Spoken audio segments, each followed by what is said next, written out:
On today's 152nd episode of The Thriller Zone, we launch October with not a world-famous thriller fiction author, but the vice president of the world-renowned literary agency of Trident Media Group, Mark Gottlieb. Mark is a highly ranked literary agent representing numerous New York Times bestselling and award-winning authors.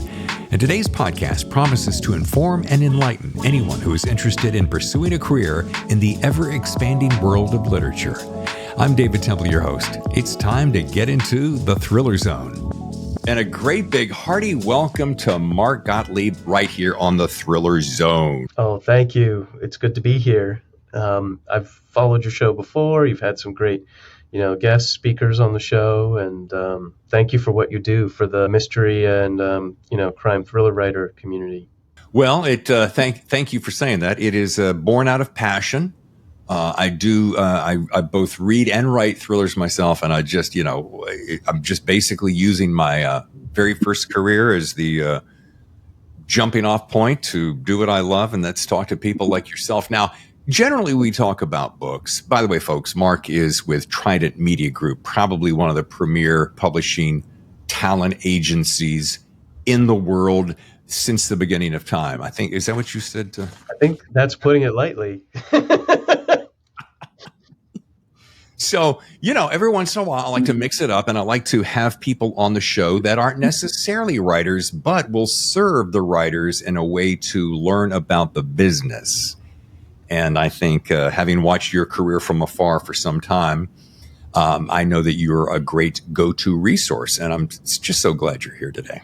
Oh, thank you. Yeah, I mean, I do kind of, I guess, in a similar fashion to the show, although I'm maybe not as tech savvy as yourself. In fact, I think you might have if you're not already recording audiobooks, you should be. You sound like a great audiobook narrator.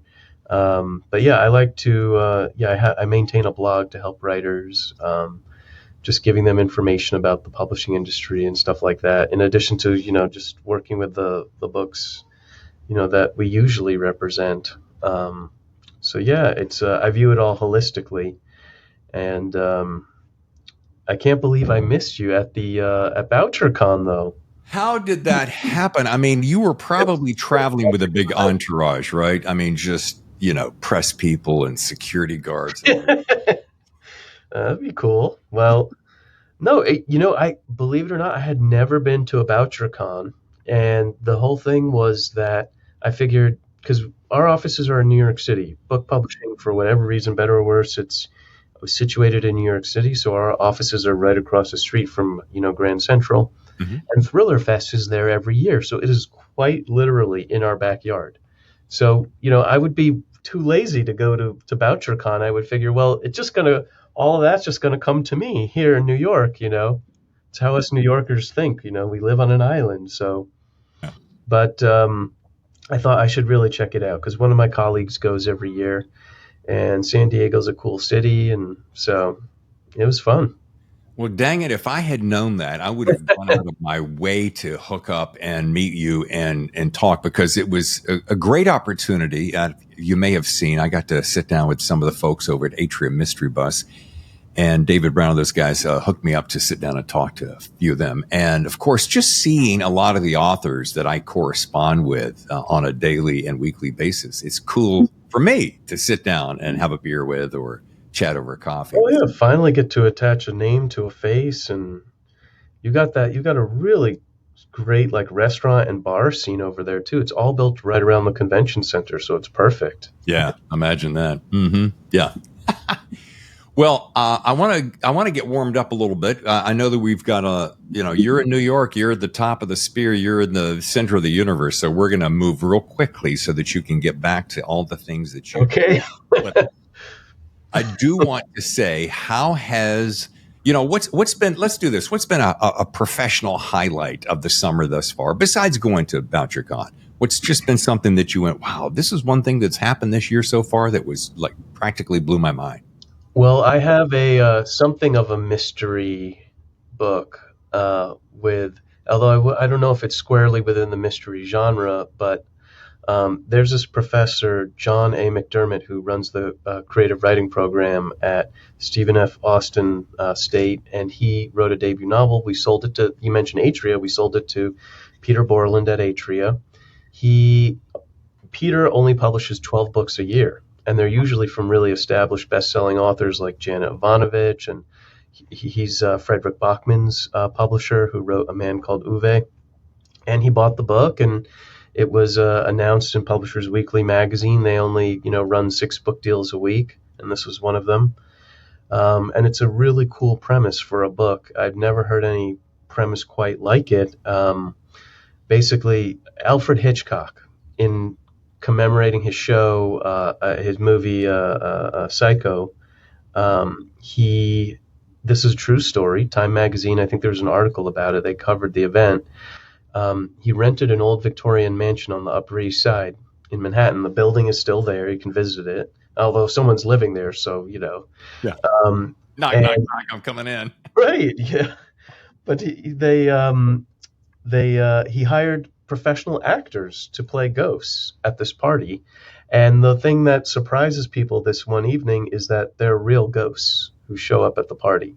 And it's hard to discern, between the two. And all these ghosts have sort of unfinished business. And so you get to be a fly on the wall at Alfred Hitchcock's party, people in his orbit like Grace Kelly and folks like that. So it's kind of a unique premise for a book. Wow, that is fresh. Wow. Well, good on you for landing that deal, right?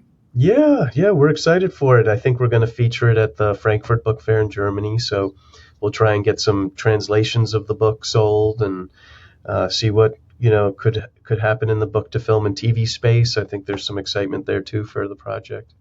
All right. Well, you've just brought up 2 points that I'm going to get to here a little bit later in the show, but I want to think about this. You represent, and correct me if I'm wrong, but I did a little count on you.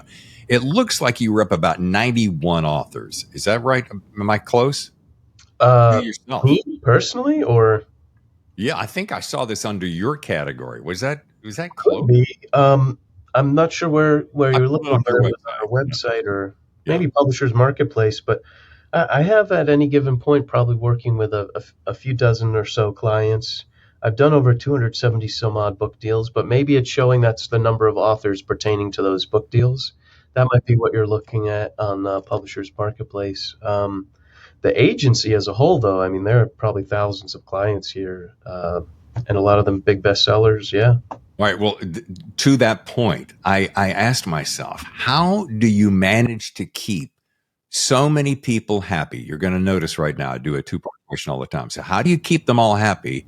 And how long is a standard work day for you? I mean, last time I checked, I only have 24 hours. I don't know how many you have, but it's kind of like that movie Man in the Iron Mask. There's another one of me hiding somewhere out there. I don't know. But I don't know. The thing with that many authors is some authors will write one book their entire life, Some will write a book every year if they're really prolific. I mean, I think a good pace for commercial fiction is publishing a book every 12 to 18 months. Kind of the readership tends to expect that kind of thing. Mm-hmm. And then we've got clients who they'll publish a book every 10 years. And when they do, it's like it's an event, So they're all going to be at different stages in their careers is my point. Yeah. And so the second part of the question is, how long is a standard workday? You must, I have to believe, and I know New Yorkers in general, because I lived there twice. Your day starts early, and I know it goes late. Well, it does start early in a lot of cases, especially if you're an insomniac. But no, we usually, I think our office hours are actually 9:30 to 6. A lot of people do get here early and they stay late. The work continues on into the evening. I can't really sit at my desk and read manuscripts. There's too many distractions. The phone is ringing. People are running in here to ask questions, things like that. So we do a lot of the reading at home, at night, evenings, weekends, along the commute, stuff like that. Being ever since I would say ever since COVID and when things went like partially remote, now we're 3 days in the office, 2 days from home, which is nice. It's conducive to reading and editing, stuff like that. technology, being in the palm of your hand, a little cell phone like that, you're most of the emails before I even get into the office, I've put out most of the fires before 9 in the morning. So, that's usually good.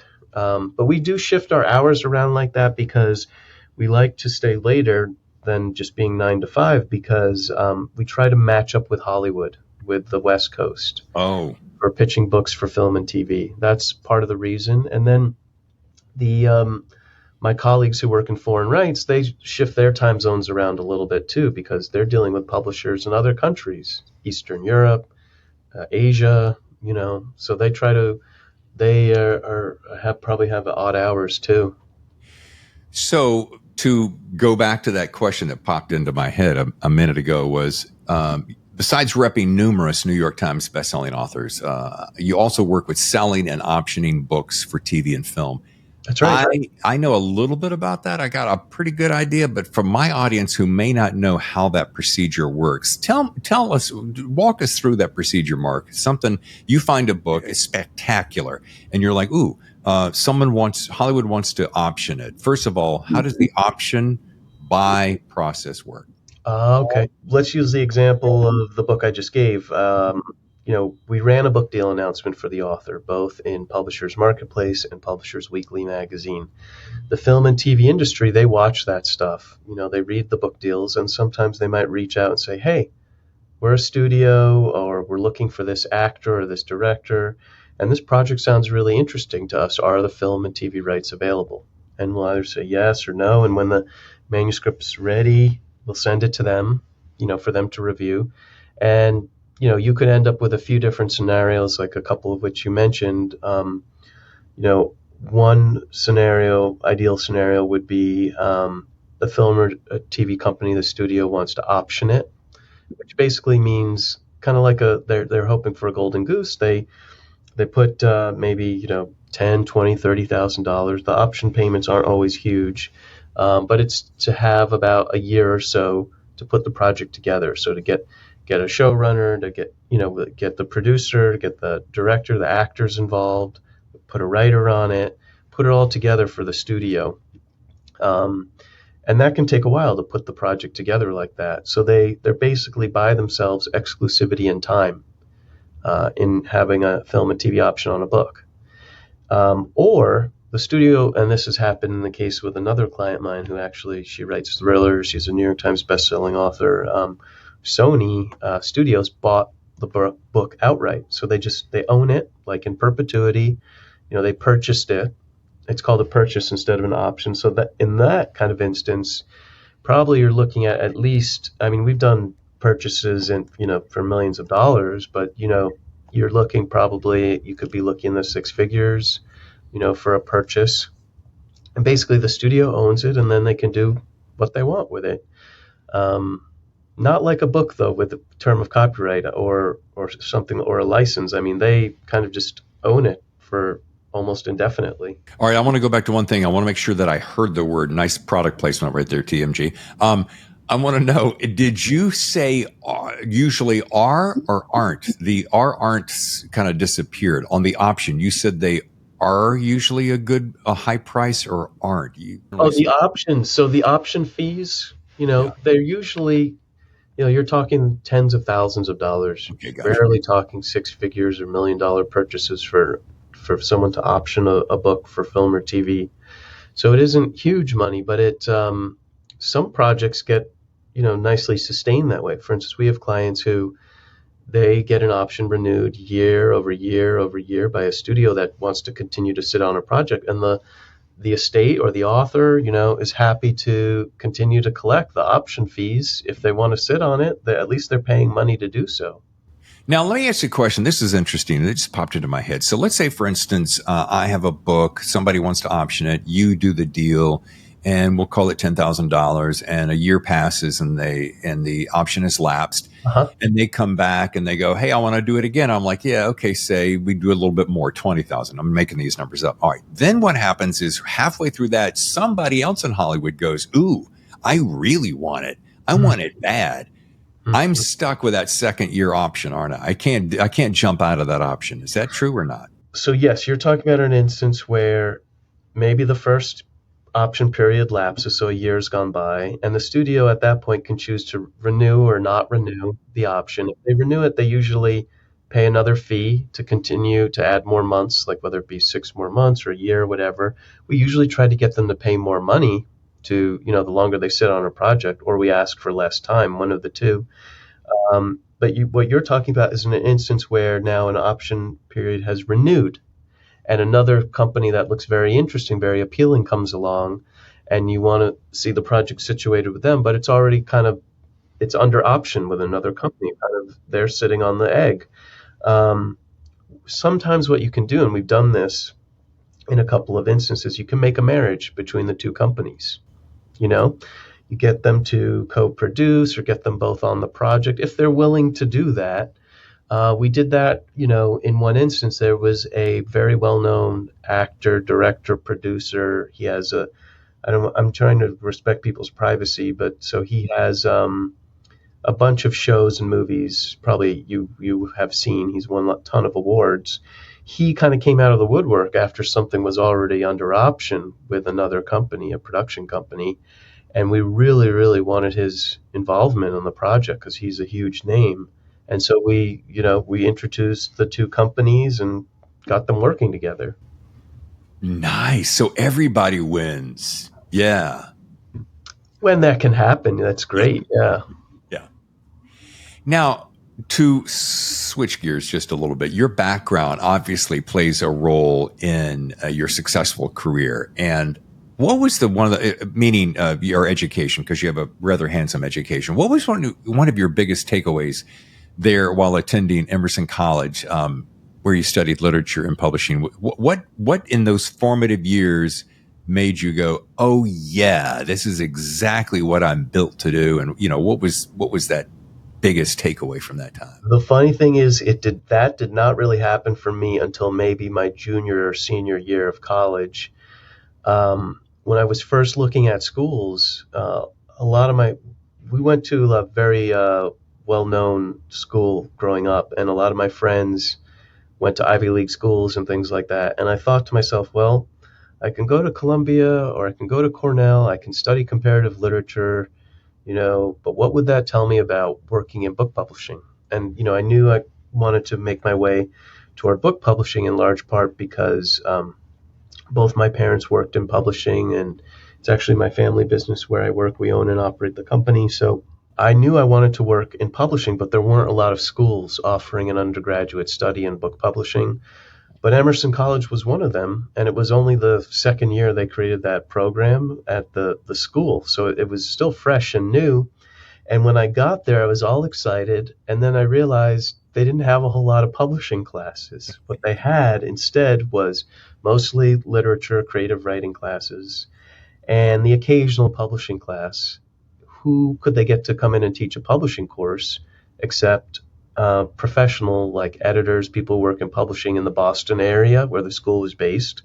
So my book marketing professor, worked at Houghton Mifflin Harcourt doing their marketing, stuff like that.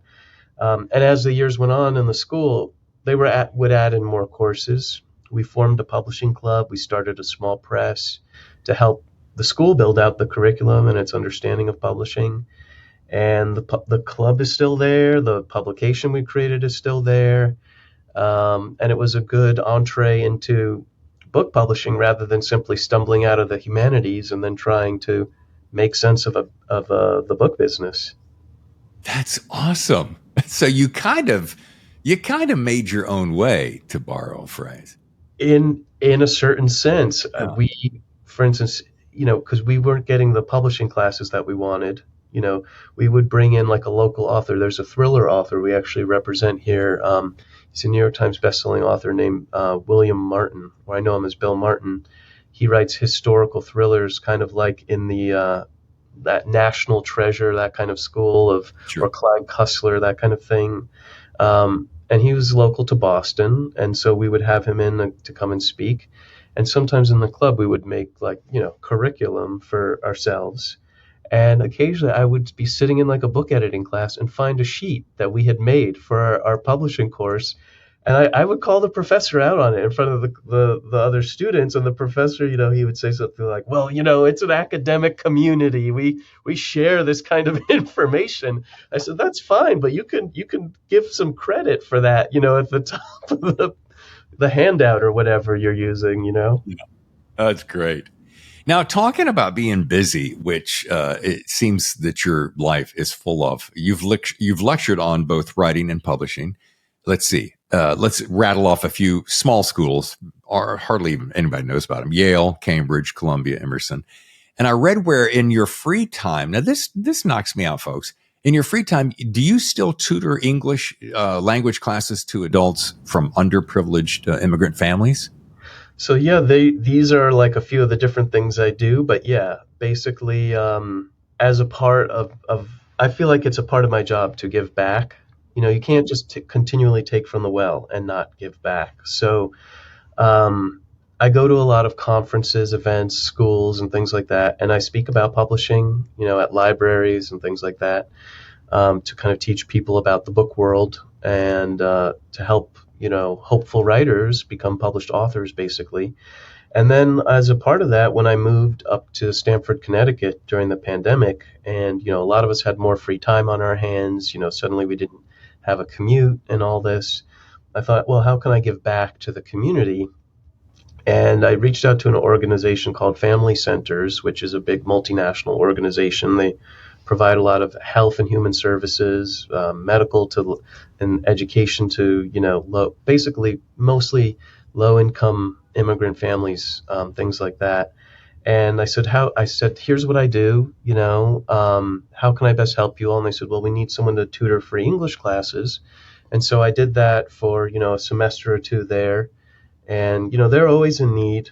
If people have skills or anything that they want to help with or give back to them, I'm sure they would love for it. But yeah, basically these are mostly adults who they've come over here. They're learning English for the first time, and at the same time they're working and raising families. So think about how difficult it is to learn a language, especially in the midst of coming to a new country and all those other complications. So that's why I thought to do that. And then I used to run a small literary salon, not like a hair salon, but like in the olden days when intellectuals used to gather and talk philosophy and big ideas and things like that. So Yeah. I used to run a literature, arts, and culture salon in Stamford, at our local brewery, and we'd host authors and artists and poets, etc., to come and speak. And so one of our big speakers was a man by the name of Abdul Tubman, he's actually a relative of Harriet Tubman's. And so he came and spoke at the event, and the local paper showed up with a photographer and all that. It was pretty neat. This is amazing. This tells me a whole lot about you and what you're made of and what you're about. And I find that both fascinating and heartwarming.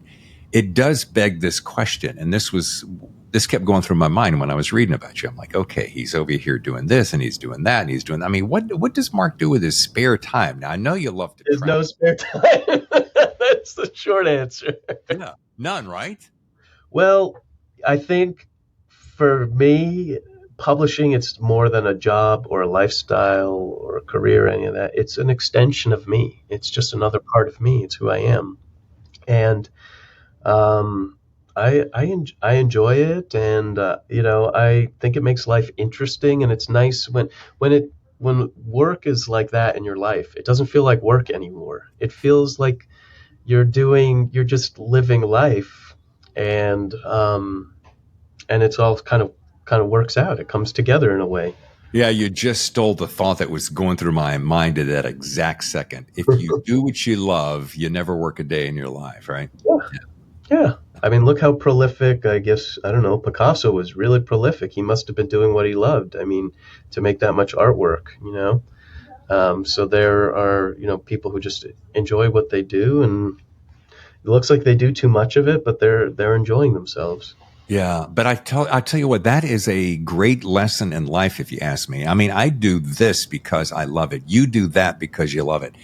And I think the quality will rise to the occasion of to meet the passion with which you approach something. So if you're going through the motions or you're half-assing it, it's gonna show. But if you really love it, like you do and like I do, hopefully that shows, and I think it does for both of us. So Oh, kudos to us. Boom, boom.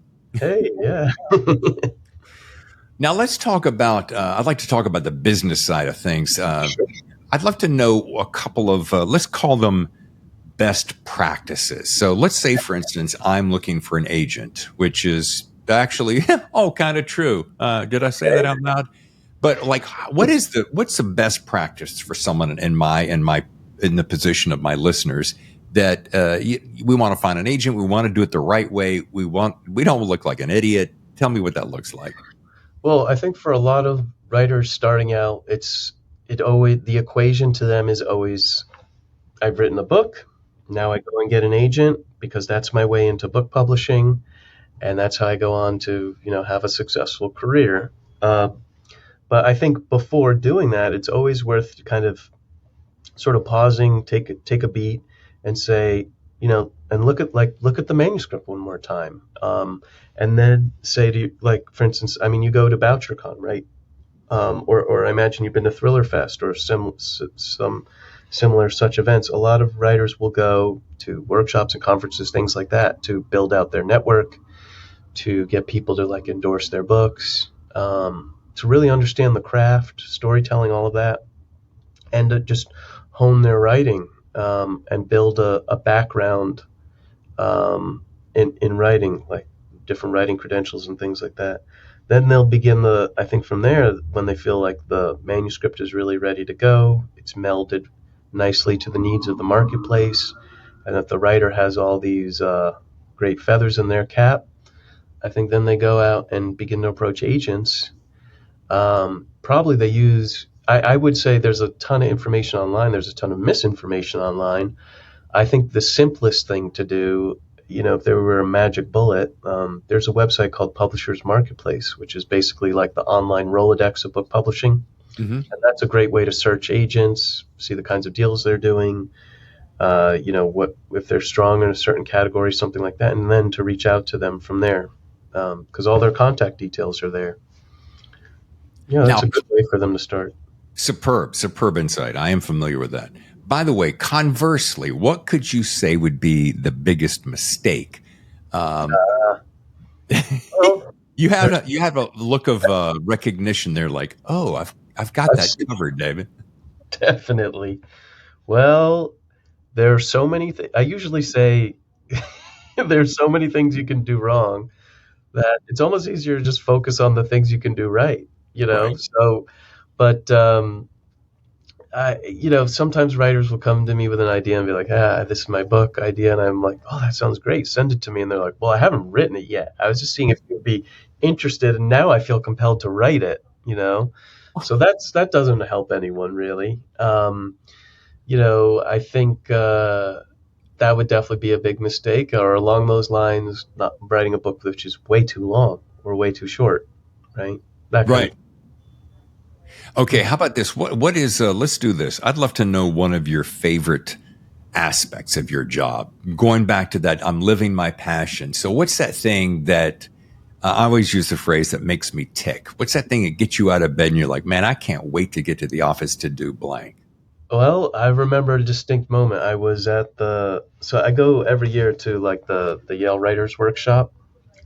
One of my clients, I think you can't see it on the shelf, it's behind me, but his book, Spindle City, Jotham Borello is his name. It was up for like the Penn Award or something. It was his debut novel. I helped him sell it. And he owns a flower farm in rural Connecticut.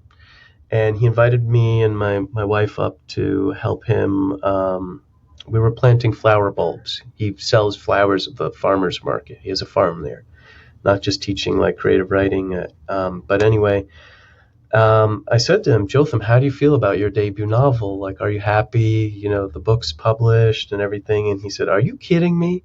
When people ask me how much this book sold for, I tell them it sold for $10 million. And I said, Jotham, why are you telling people that? that is not true. You made that up. This book did not sell for $10 million. And he said, yeah, but that's the thing. That's what this was worth to me. He said, I work at a university. After this book came out, I became a tenured professor. They put my family on my medical and dental. I got a promotion. I'm running the English department at the school now. He said that's what this publication was worth to me. And when he said that, it kind of put things into perspective, because you are kind of, in my job, you're like a conduit for people's dreams in a way. Like Yeah. you help them realize that stuff. And I was just really happy for him. I was so glad that he felt that way.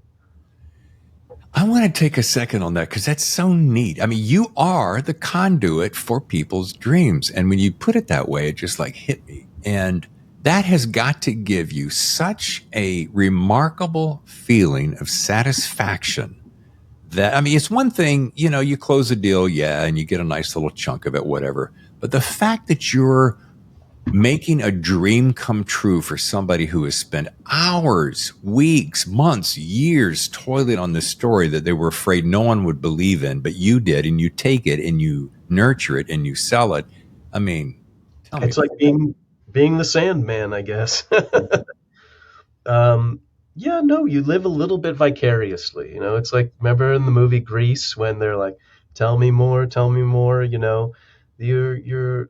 were all a little bit vicarious about their summer romance. Well, I'm vicarious about like just authors and them realizing their dreams. I think it's pretty cool when that happens, even though it's not like my dream necessarily per se. It's just nice when someone else's that happens for them. Yeah. Has anyone ever asked you what the most important talent in being, and I think they call you Super Agent Mark, if I'm not mistaken. At least they said that at the front desk. So what is that most important talent, do you think? In keeping with, I mean, you're making dreams come true, but I mean, is there one more talent more important than another? Well, you do need to know material. Yeah. You need to be able to read something and say this is going to work or this won't work in the current marketplace. And sometimes you read a book and it's great storytelling and it's really fun, but it's so far outside the norm that it wouldn't really connect. The negotiation skills, obviously, because sometimes you get multiple offers from a publisher, you have to navigate that. And so there are different aspects to it. It's creative, but it's also kind of business minded too, in a way.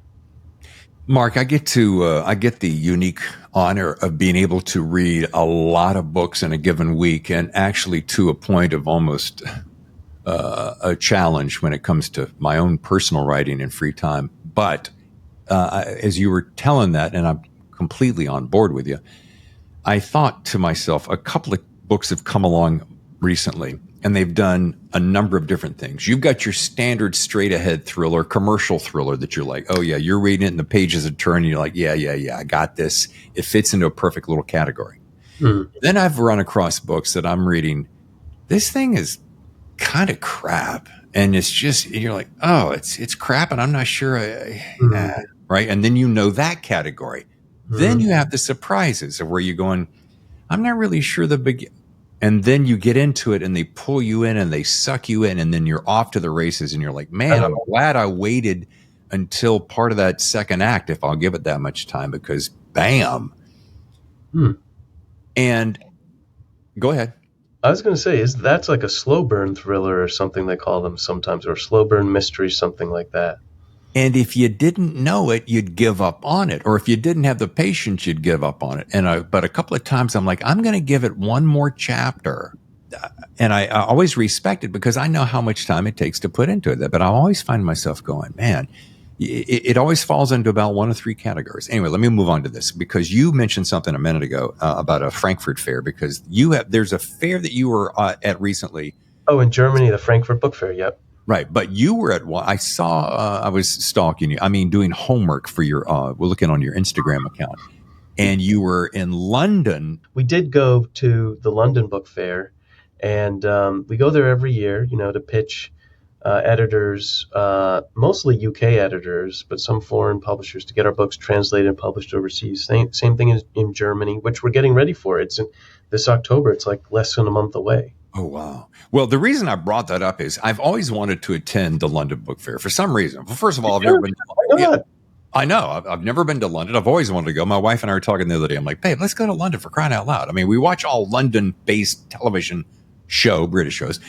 So, and I think the Thriller Zone, I really like to have the Thriller Zone show up there next year. So Oh yeah, maybe, film an yeah, episode there. That'd be cool. exactly. You're reading my mind. So I'm going to talk to you offline about, let's talk about some things because I would love, especially if I know you're going to be there, you can give me a little firsthand clue on how to get in and around that whole space. But I think it would be very cool to my listeners, don't you?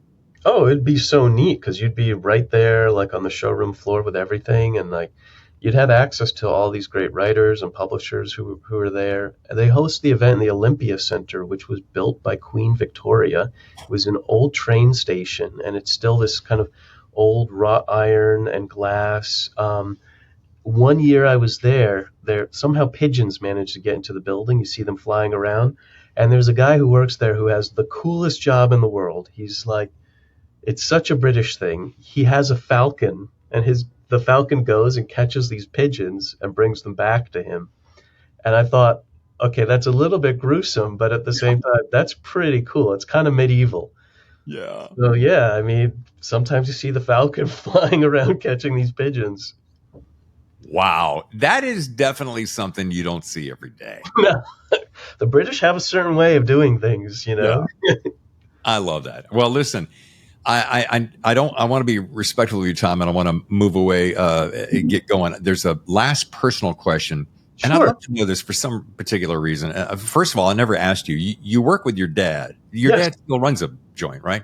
Yes, he's still here. He's you know, busy as always. I think he's the kind of guy who, you know, he can't do anything else. He's Yeah. got to be busy the same way I am. He gets extremely restless. So, but yeah, he's a very big name in mystery crime thrillers. He's worked with a lot of authors like Dean Koontz and Tom Clancy and others, and the kind of Janet Ivanovich among them. So, and he still has a lot of big thriller authors here. And yeah, it can be interesting working with your parents. It's not the easiest thing. There's certain challenges, because they're willing to speak to you one way, and another way to sometimes the other employees. So they Well, can be harsh and kind in other ways. well, I'm jealous. My very first job, I think I was 15 years old. I got to work with my dad, and I just thought it was the coolest thing ever because I'd never got enough time with him. But so when I was reading this and I found out that Pops runs the head office, I was like, man, that's got to be pretty cool. And it's got to be a fine line between, well, Mark, I need you to do so and so. Son, what were you thinking? Yeah, no, it can make for an interesting relationship, but it's made for also really good learning experience too. Because, for instance, when his assistant left abruptly and went to work for a competitor, he gave her 2 weeks, severance or whatever, but wanted her gone the same day. He didn't want her taking, company information to a competitor. So I didn't have any time to train. He just said, "Hey, you're going to come and cover my desk for me, right?" And my immediate answer was no. And he said, "That's nice, but you don't have a choice in the matter." And it turned out to be, a really, really good learning experience. Although when you're helping someone handle, multi-million dollar book deals, you also can feel very, on edge, but it actually was pretty incredible. And you get to be kind of seated at the helm of book publishing, Yeah. and working with some of the biggest name authors. And so, yeah, it was a great, great learning experience. And I mean, he's a couple offices down the hall from me, so we're here every day together. It's nice. Now, see, Mark, if you know anything about me, I like to go out, play outside the sandbox a little bit. If you were on a laptop, I would have you pick up that laptop Oh, and we'd go down the hall and we'd like bust in on Dad's office and hey, David's on the Thriller Zone. Want to say hi? But oh, well, if I had this on my iPad or phone, we'd do that. Sometime we could. I mean, yeah, his business partner, our CEO, has a lot of photos in his office of different celebrities because that's sort of his specialty. So there are photos of him with like Dick Van Dyke and Seinfeld and other people. He's helped them with their memoirs, so that's sort of his forte. So yeah, it's a neat spot to work. There's a lot of creativity in the air, a lot of beautiful books around. It's kind of cool. Well, maybe we'll circle back around and we'll do that another time. Sure. Yeah, okay, that's fair enough. And you know what? I think that would be really cool. Let's do this before we go. With authors, I tend to ask them their best piece of writing advice, but I want to do something more playful with you. Now that I've seen that you're a really super chill, laid back kind of guy I could hang out and have a few cocktails with. There's a little game I play, rapid fire questions. I'm only going to do 2 of them because we got a busy day to go on. But here's number 1. You've just been given an all-expense trip to a remote, exotic island. And I'm playing on the fact that you have very little time off. So that's why I came up with this. So you're going for a long vacation. We'll call it a month. It doesn't matter. What are 3 things that you cannot go on that vacation without? And I'll be specific. Name me a book that you're going to take with you. You're like, oh, I got to have this book. A book, a music player. Now, back in the old days and before your time, Sean, we'd call it a CD, but they don't know what CDs are anymore. So a favorite music player of your favorite artist. That's what I'm getting at. And number 3, what beverage would you like to have on hand at all times? So again, 1 month vacation, 3 things: a book, a brand of music, a genre, a band, etc., or a beverage. Well, the beverage part's easy. I mean, ice cold beer is always nice. Can't go wrong with that. Yeah. Although if you drink too much beer on a desert island, I don't know. But anyway, I'd bring it. In terms of a band, oh gosh, there's too many that I really like. But maybe this artist Beck. I think he's great. Almost any of his albums, honestly. In terms of a book, I mean, I loved reading Invisible Man by Ralph Ellison. It's still one of my favorite books. I'd love to read that or reread that. So, yeah, maybe those would be my 3 items. Awesome. All right. And the last question, number 2, my wife Tammy and I have invited you for dinner at our home, you and your wife here in Del Mar, just outside of San Diego, as you know, probably just up the road. And we're going to ask you to bring your wife and 2 more guests to help round out our swanky evening. Now, they can be living or past, so it could be somebody you've always dreamt of being around. Number 2 people, who would they be and why? Ooh, oh my gosh. Yeah, well, that is really, really a tough one. I mean, in terms of a living author, I think it actually would be really cool to hang out with Tom Robbins. Yeah. I already mentioned his book, but I think Ralph Ellison would be great too. But if we were to have someone other than, an author there, a musician, I love jazz music. Maybe it'd be cool to have Miles Davis there. I mean, yeah, a lot of good choices. I mean, all these questions are make you a kid in a candy store. I mean, possibilities are limitless. I'm good for that. Well, folks, if you'd like to learn more about Mark, go to his website, tridentmediagroup.com. And is it true? I read somewhere on the website, so I want to make sure. Are you actively seeking submissions now? That's right. Yeah, we are open for business, so people should feel free to think of us. And if they want to send their query letters and manuscripts, we're happy to take a look and see. And, hopefully we can make some more career authors. That would be great. You hear that, people? Oh, yeah. Big Daddy here is taking submissions. So, Mark, yeah. Thank you so much for spending time with us, man. Oh, this is awesome. This is fun. Thank you. This is great. Your front row seat to the best thrill.